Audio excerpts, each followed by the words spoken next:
To build anything that truly lasts, it takes time.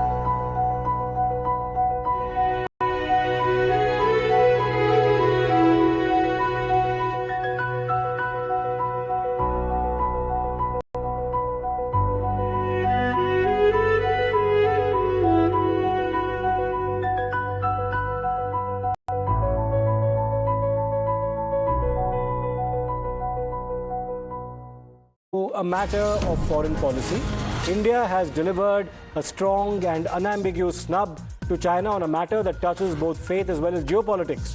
The succession of the 14th Dalai Lama is the matter at hand as China tries to exert control over who gets to be the next spiritual head of Tibetan Buddhism. India has made it categorically clear that the decision rests only with the Dalai Lama and his institution.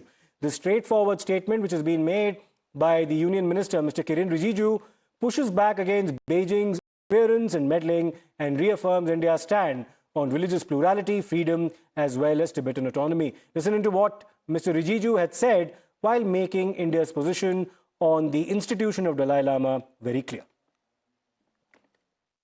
One of the important events that you are going to be participating in is in Dhamshala.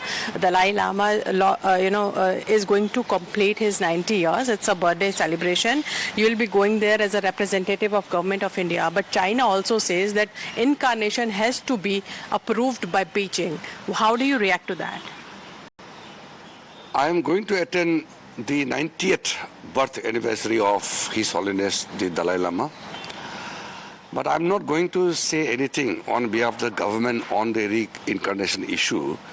But as a follower, as a believer, as a person who is devoted to His Holiness the Dalai Lama, I would say that the institutions in place and His Holiness Dalai Lama himself will best tell the intention of His Holiness how next incarnation of the 15th Dalai Lama should happen. So we should leave it to His Holiness Dalai Lama and the institution. Well, let me go across to my colleague Rishabh now. Rishabh, the response of Mr. Rijiju and the response that's come from the spokesperson of the Ministry of Foreign Affairs in China, they mark a contrast, do they not, in terms of their respective attitudes towards the practice of religion.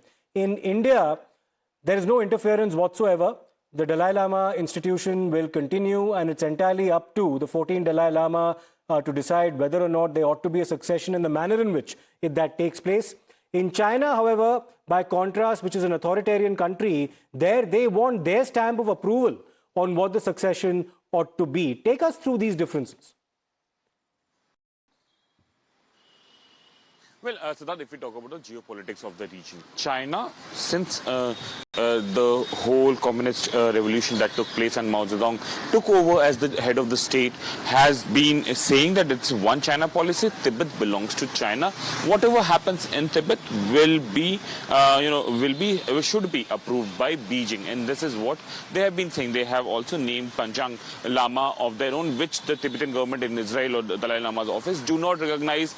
The one that the Dalai Lama's office recognize have been missing for last 20-21 years, for that matter. So it is, it is a complex issue. When we are talking about Dalai Lama, this is for the first time in centuries where Dalai Lama is not in the Patola Palace. Right, Rishabh, and of course the birthday celebrations kick off on the 6th of July, and Kiren Rijiju, among others, will be part of that.